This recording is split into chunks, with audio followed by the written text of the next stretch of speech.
Rhodey, Superior is well known for their grain bins, but how did they get into the dryer market? Back in 2013, we had an opportunity to purchase Excel grain dryers, which was a derivative of the original Vertec and IBAC dryers from the 60s. They were bought by Phoenix, which is a Canadian company, which then turned into a company out of Waseca, Minnesota, father and son, building a couple dryers a year.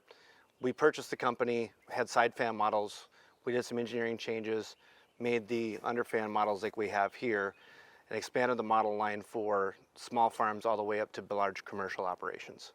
And how has that impacted farmers' bottom lines? Essentially, you can get in the field earlier.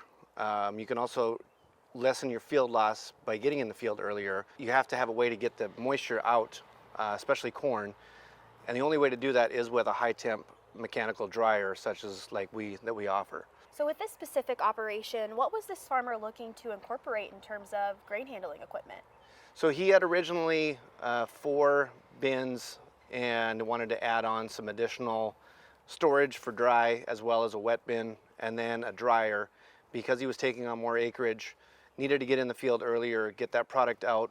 Last year was a wet season, late start, ended up being a fairly dry season at the end, so he didn't have to use the dryer a whole lot, but just having the dryer there gave him the opportunity to be able to get in there quicker and dry down faster and be able to complete his harvest. And what does the planning process look like with this sort of operation? Essentially, we look at what you have for space and then take in how many acres you're doing, how many average bushels per acre. We do some formulations to figure out, okay, how much can you harvest in a day? How long do you want to run the dryer? Do you want to run it 12 hours a day? Do you want to run it 24 hours a day? Well, thank you so much for joining us today, Rhodey. Absolutely, thank you. Rhodey Jelleberg.